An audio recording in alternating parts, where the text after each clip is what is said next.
Good afternoon, and thanks for joining us. An 84-year-old Prince Albert woman has died following a crash near Duck Lake. It happened at highways 11 and 212 on Friday afternoon. RCMP say two vehicles collided. The driver of one of the vehicles was taken to hospital where she died. No other injuries were reported. There's no word on what contributed to the crash. Prince Albert City Council has given the green light for a new complex needs shelter. It's approved the zoning for allowing the facility to be opened at the old liquor store on 9th Street East downtown. Clients will be brought in by police and released into social supports or specified care. If someone declines services, security will ensure they leave the property safely or be transported to a different location. The province hopes to have the building ready by March 31st of next year. Two complex needs shelters are already operational in Saskatoon and Regina.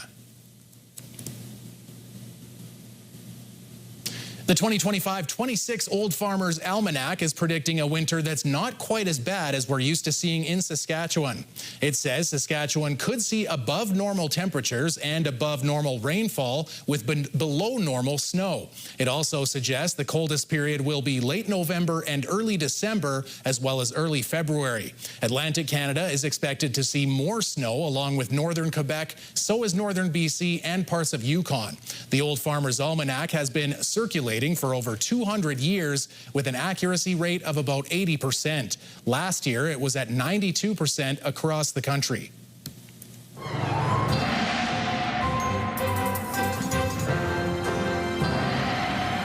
Who comes up with those stats? I was going to say, you know who's more accurate than that is our friendly weatherman, Jeff Rogstad. Okay, let's not go that far. But yes, it says those are some very interesting statistics, that's for sure. But yes, the Old Farmer's Almanac, it is an interesting publication. Lots of fun stories and recipes as well.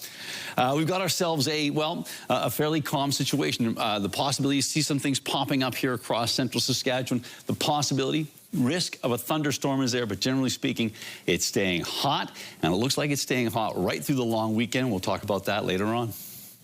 Staff at a group home in Saskatoon testified for a second day at the inquest into the death of a child living in the province's care.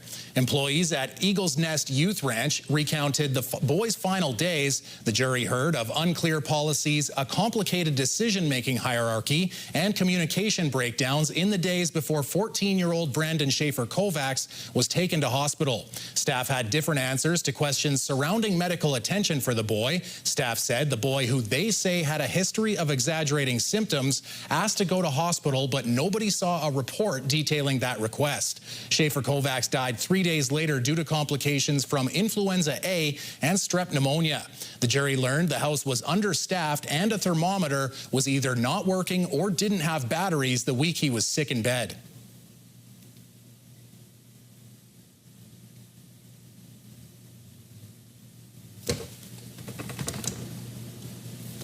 The Saskatchewan Union of Nurses is sharing letters from its members that claim unsafe conditions in Saskatoon and Regina maternity wards. The union recently posting the letters to social media, which report staffing shortages, lack of beds, and inadequate patient care in the maternity wards at Regina General Hospital and Jim Pattison Children's Hospital. Sun President Bryce Boynton says the letters were sent in anonymously through a union resource. Boynton says addressing staffing issues needs to be a priority. Let's reassess our staffing availability. Let's focus on the recruitment and retention, but primarily that retention. And let's talk about nurse-patient ratios.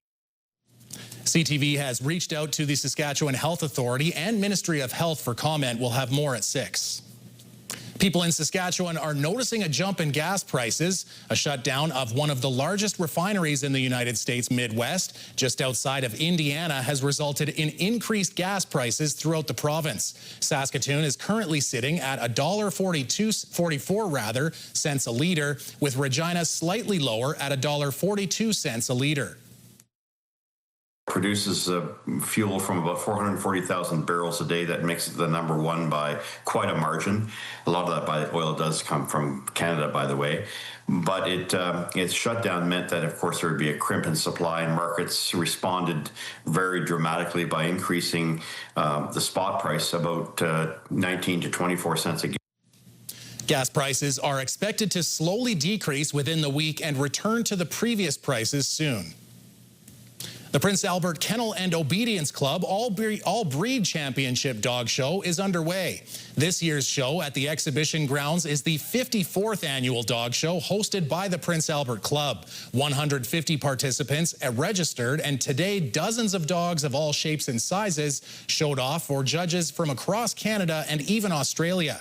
Some winners have already been selected, with the blue ribbon for the working group going to a 3-year-old Great Dane named Kenny, who traveled here from Leduc. They're working dogs, so they have to look like they should be able to do the job they were intended to do. And there was a lot of that, a lot of quality in that in the group today. The Great Dane just struck me as, you know, it was a perfect outline, profile, moved well. The show continues for 2 more days before wrapping up on Thursday. Saskatoon's Mayfair Pool said farewell to summer with a popular event.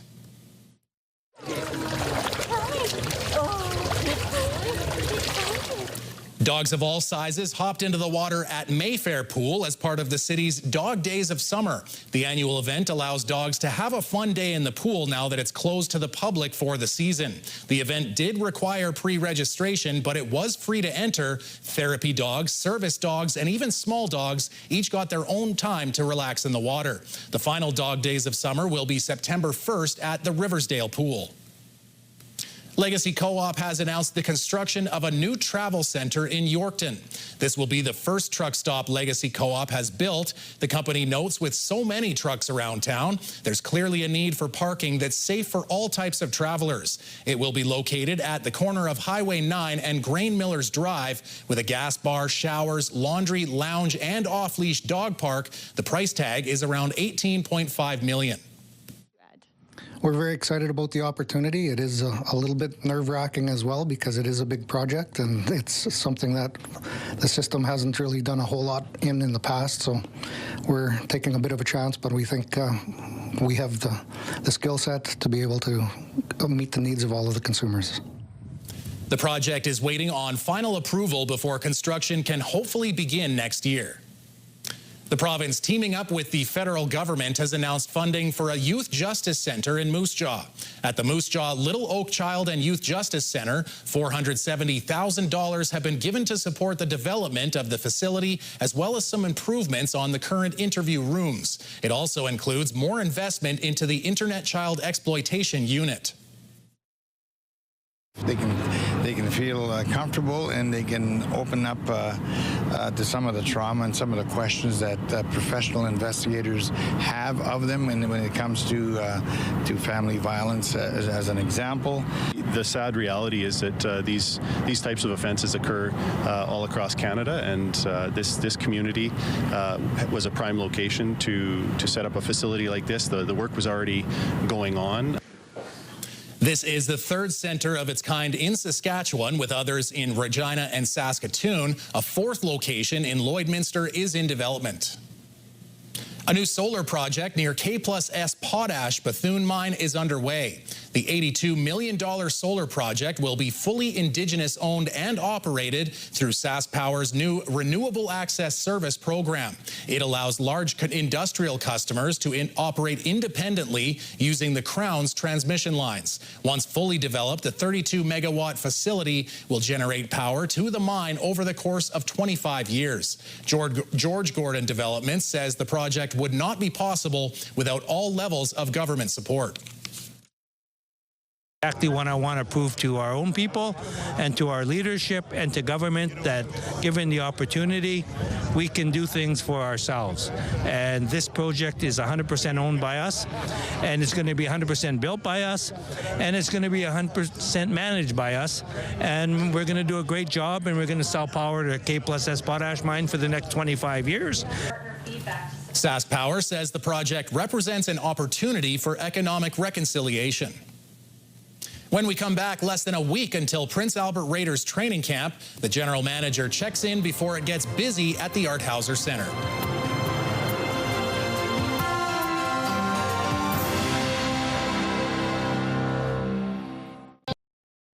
It's the best time of year, and that means hockey is back in Prince Albert. I'm joined by the general manager of the Prince Albert Raiders, Curtis Hunt. And Curtis, I'm guessing you're maybe trading in the golf clubs for hockey sticks at this time of year. I'm not a golfer, but maybe it's the hiking boots, because I do enjoy the outdoors, especially up here in the north. But yeah, we get underway on Friday with orientation, a little practice with our guys, and be scrimmages Saturdays, Sunday, and green and white on Monday. And obviously, you know, you have a couple of different faces and a couple of guys graduate. That's the nature of the league. And so, you know, there's some definite openings. And the one I'm thinking about is, boy, that crease is open for the taking now, coming into September. Well, that, you know, at Hilty was such a statue here really for so long, and such a big part of our success over the last couple of years, and the pennant last year. But you know what, we're looking forward to Dimitri stepping in. He's had a good summer. I know he's trained all summer with our goalie coach in Winnipeg.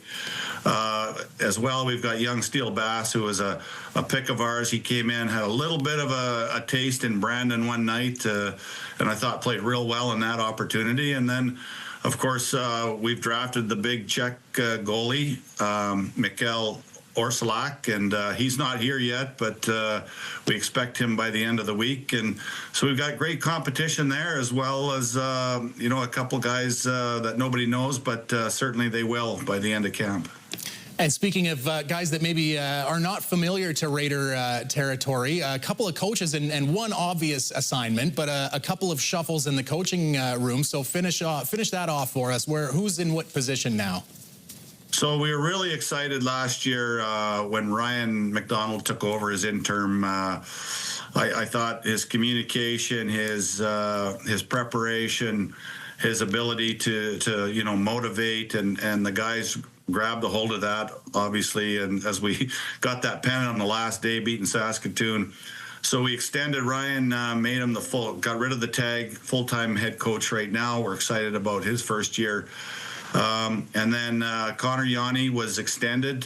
He was our assistant coach. And then we brought in Cole Bell. We brought in Cole last year, or he spent the last couple of years with the Chinese national team, preparing their club for Olympics, preparing their club for World B Championships. And he worked with a very, very good friend of mine, an ex-NHL and ex-World Junior coach in Perry Pern.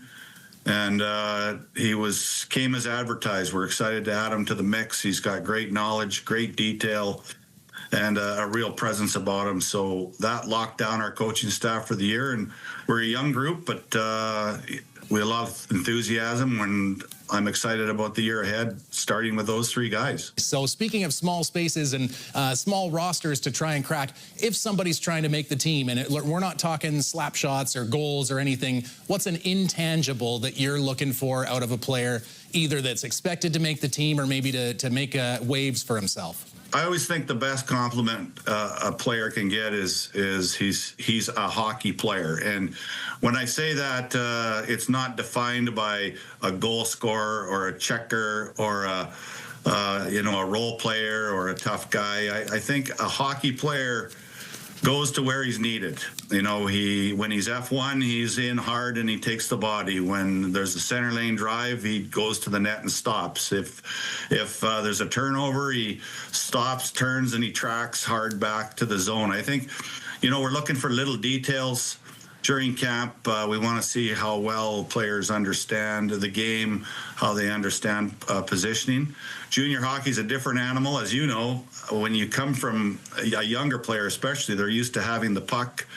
And anyone who watched the Stanley Cup Finals, and our game is very close. When you lose possession, it's hard to get it back.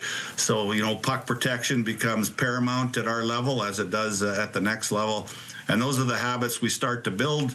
Those are the things we look for. And, of course, that relentless effort, I think, that our fans appreciate from our team that we've seen over the years. You know, the kids always give us an honest effort. And, of course, that's important as well. Well, and you said it, and I think once training camp, it's a fast and it's a furious couple of days, and then before you know it, you're into exhibition season, which is September 2nd and 3rd, your first two games, one at home, one on the road against the Saskatoon Blades. That's Curtis Hunt, General Manager of the Prince Albert Raiders, joining us today. Thanks, Curtis. Hey, thanks for having me. Appreciate it. Look forward to seeing everyone at the rink. Jeff's right around the corner to look at the weather forecast, and later, some tips to reduce stress and the risk of other illness.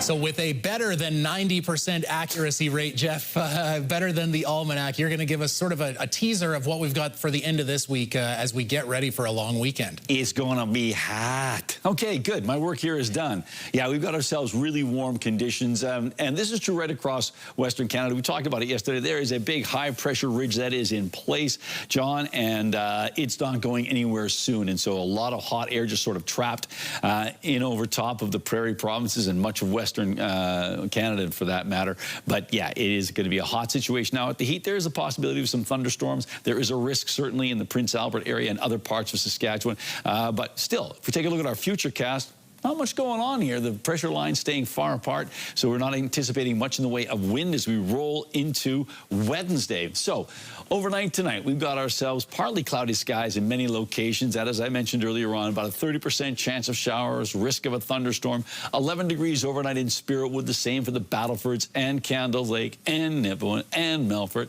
9 degrees the overnight temperature in Birch Hills. And in Rostern, we're expecting the mercury to drop to 10 degrees tonight. Then tomorrow, whoo-wee! Yes, it's getting quite warm. Sunny or mainly sunny skies prevail across the Lakeland region. So for those people who are still up and around some of our Great Lakes in the northern areas, man, they are getting the conditions they've been waiting for all summer long. 30 degrees in Spiritwood, 32 for the Battlefords, 29 in Candle Lake, 29 as well in Birch Hills and Nipawin, 30 big degrees in Rostern on Wednesday, and Melfort sunny and 28. On to Prince Albert. 10 degrees tonight with a slight chance of showers, light and variable winds. As we saw in the futurecast, those isobar lines far apart, so not such a big deal. 10 degrees the overnight temperature, so it cools off a little bit. You get a little bit of a break. If you don't have AC, you can open your windows and maybe get a bit of a break from the heat, but it's going to heat up once again. Tomorrow, 30 degrees. That is about 7 degrees above seasonal for this latter part of August. Light and variable winds, so not much of a break in terms of, ooh, we got a cool breeze. Not gonna happen. And then the long-range forecast as we head into the Labor Day long weekend. Well, can you believe it? Well, look at this. Thursday, mainly sunny and 31. Friday, sunny and 32. Staying at 32 on Saturday with a hint of cloud cover. Then on Sunday, similar sky condition with a high of 31. Now, holiday Monday, ooh, it drops down to 25 degrees, but that's still above seasonal with a bit more in the way of clouds. And then on Tuesday, back to work Tuesday. You know, it's not happening on Monday, which is often it is the case, but on back to work Tuesday, that's when the clouds thicken up and we have a chance of showers, about a 40% chance of showers and a high of 19. So all in all, things are looking very promising for the long weekend for those people who want to be outdoors and keep warm at the same time. And if you don't want to be outdoors and at the lake, you could definitely check out the exhibition grounds, see those dogs who are trying to stay as cool as possible in that nice warm weather. That's absolutely true. You bet. Absolutely. Well, some NFL teams are making their final cuts, or at least some cuts this week, and some players with Rider ties have been released. Three options to his right. That's where he's going to throw. He's looking to the end zone. Joe goes up and he's got it. Unreal stuff from Joe. Receiver Ajo was waived by the Indianapolis Colts in 3 preseason games. He had 4 catches for 27 yards. A return to the Riders and the CFL is not a guarantee, though, as he still could be placed on the Colts practice roster or be taken by another NFL team. The Riders' 2024 first-round pick, offensive lineman Kyle Hergel, was dropped by New Orleans, and 6th-round pick Sidy Sow was waived by New England. Both could still make the practice rosters, and meanwhile, quarterback Ben DiNucci, dropped by Atlanta, was just reportedly put on the Riders' negotiation list. He started 1 game back in 2020 for Dallas, throwing for 219 yards and no touchdowns.